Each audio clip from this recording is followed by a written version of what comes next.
Assalamualaikum warahmatullahi wabarakatuh. Halo semuanya, perkenalkan kami dari kelompok 7 yang beranggotakan Ati Sapitri, Agustiani Sapna, Maulida Astuti, serta guru singa dan saya sendiri Safi Faiza. Pada video kali ini kami akan membahas mengenai pendekatan saintifik. Mari kita simak bersama-sama video pemaparan materi dari pemateri. Selamat menyaksikan. Pengertian pendekatan saintifik. Nah, di sini ada pendekatan saintifik. Jadi pendekatan saintifik itu merupakan pembelajaran yang berpusat kepada siswa, bukan pada guru, dan guru hanya sebagai fasilitator saja.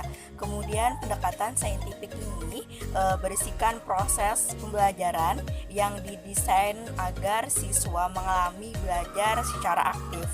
Nah, melalui suatu tahapan-tahapan. Selain itu juga pendekatan saintifik ini dilahirkan atas munculnya kurikulum 2013. Nah, pendekatan saintifik ini disebut juga pendekatan ilmiah, yang berarti konsep dasar yang melatar belakangi rumusan metode mengajar dengan menerapkan karakteristik yang ilmiah. Selain itu juga pendekatan saintifik ini, atau bisa juga kita sebut dengan scientific approach, merupakan bagian dari pendekatan pedagogis pada pelaksanaan pembelajaran. Selain itu juga proses pembelajaran yang mengimplementasikan pendekatan saintifik akan menyentuh 3 ranah, yaitu yang pertama sikap atau afektif, kemudian yang kedua ada pengetahuan atau kognitif, dan yang ketiga yaitu keterampilan atau bisa juga kita sebut dengan psikomotor. Nah, dengan pembelajaran yang demikian, maka diharapkan hasil belajar melahirkan peserta didik yang produktif, kreatif, inovatif, dan efektif melalui penguatan sikap, keterampilan, dan pengetahuan yang terintegrasi. Nah, kemudian di sini ada karakteristik pembelajaran dengan pendekatan saintifik, yaitu yang pertama berpusat kepada siswa, kemudian yang kedua ada melibatkan keterampilan proses sains dalam mengonstruksi konsep, kemudian hukum atau prinsip, kemudian yang ketiga ada melibatkan proses-proses kognitif yang potensial dalam merangsang perkembangan intelektual, khususnya keterampilan berpikir tingkat tinggi kepada siswa atau peserta didik. Nah, kemudian yang keempat dapat mengembangkan karakter siswa. Tujuan pembelajaran dengan pendekatan saintifik: 1. Untuk meningkatkan kemampuan intelektual, khususnya kemampuan berpikir tingkat tinggi siswa. 2. Untuk membentuk kemampuan siswa dalam menyelesaikan suatu masalah secara sistematik.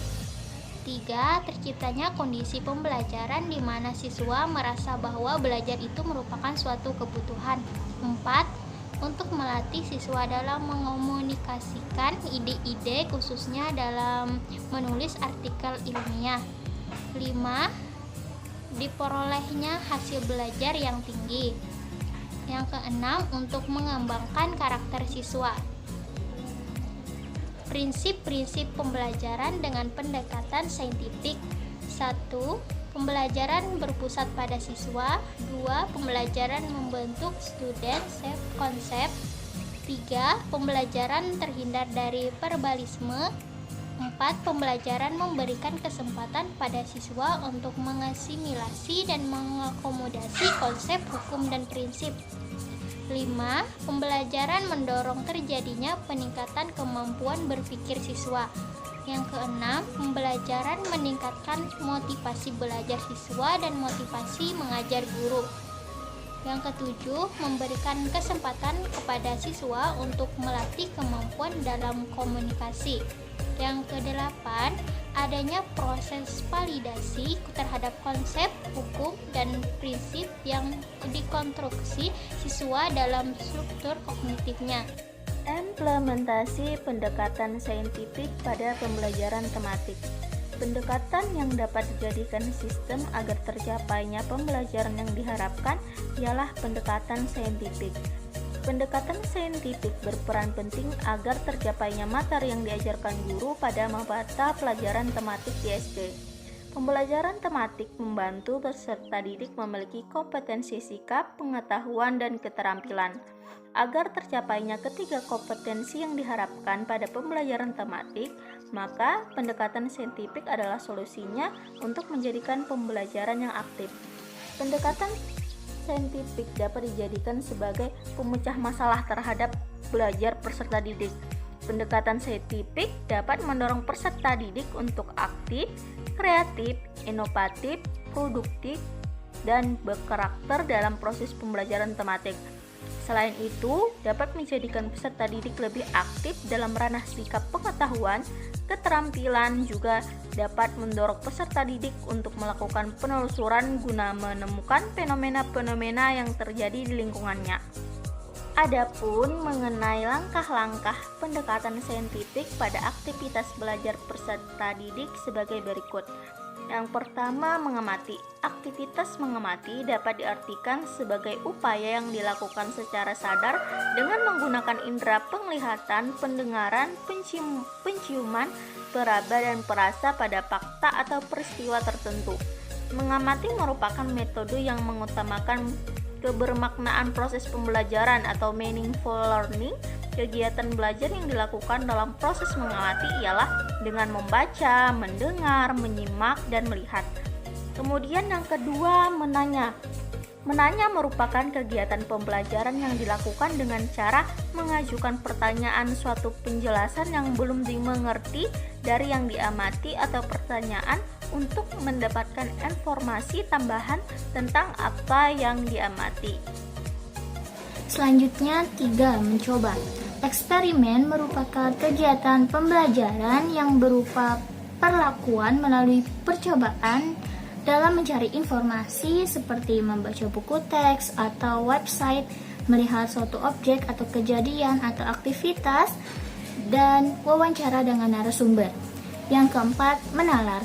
Menalar merupakan berpikir secara logis, sedangkan mengasosiasikan atau mengolah informasi merupakan kegiatan pembelajaran yang berupa pengolahan informasi yang sudah disampaikan dari hasil percobaan atau eksperimen atau maupun hasil dari kegiatan mengumpulkan informasi. Yang kelima, mengkomunikasikan. Mengkomunikasikan merupakan kegiatan pembelajaran berupa menyampaikan atau mempresentasikan hasil pengamatan, kesimpulan berdasarkan hasil pengamatan, kesimpulan berdasarkan hasil analisis atau secara lisan, tertulis, dan dengan menggunakan media berupa PowerPoint. Selanjutnya, penerapan pendekatan saintifik dalam pembelajaran. Kegiatan pembelajaran meliputi 3 kegiatan pokok, yaitu kegiatan pendahuluan, kegiatan inti, dan kegiatan penutup. Kegiatan pendahuluan bertujuan untuk menciptakan suasana awal pembelajaran yang efektif yang memungkinkan siswa dapat mengikuti proses pembelajaran dengan baik.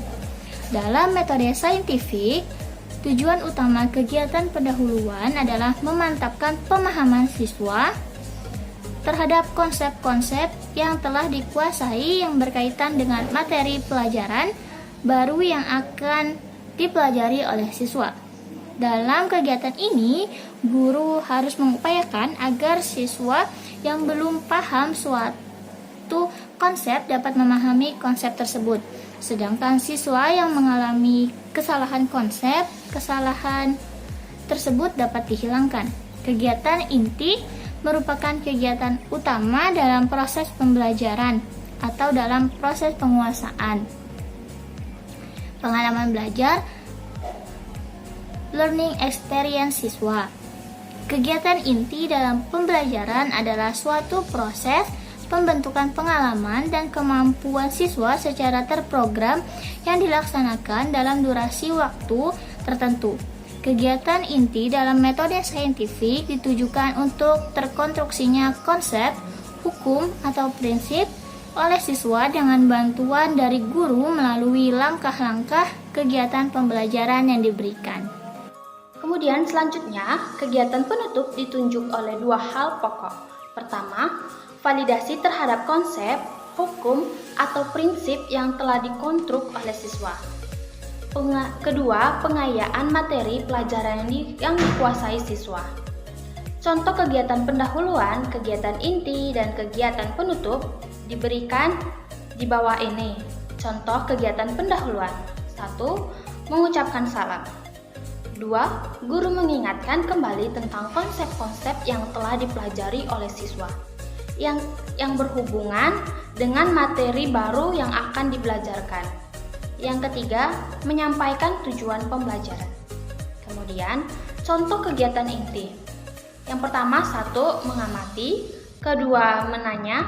Ketiga, menalar untuk mengajukan hipotesis. Yang keempat, mengumpulkan data. Yang kelima, menganalisis data. Yang keenam, menarik kesimpulan. Dan yang ketujuh, mengkomunikasikan.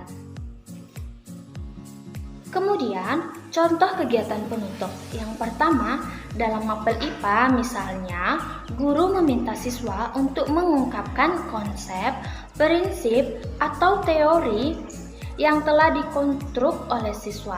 Dalam mapel IPS misalnya, siswa diminta untuk menjelaskan contoh keterkaitan antara ruang dengan waktu. Misalnya hubungan antara desa dan kota. Yang kedua, dalam mapel IPA maupun mapel lainnya, guru dapat meminta siswa untuk mengingatkan pemahamannya tentang konsep, prinsip, atau teori yang telah dipelajari dari buku-buku pelajaran yang relevan atau sumber lainnya. Contoh dalam mapel IPA di atas juga dapat digunakan oleh mapel IPS. Yang ketiga, dalam mapel IPA, mapel IPS dan mapel lainnya, guru dapat memberikan beberapa situs di internet yang berkaitan dengan konsep, prinsip, atau teori yang telah dipelajari oleh siswa. Kemudian, guru meminta siswa untuk mengakses situs-situs tersebut. Sekian video pemaparan materi dari kelompok 7 mengenai pendekatan saintifik.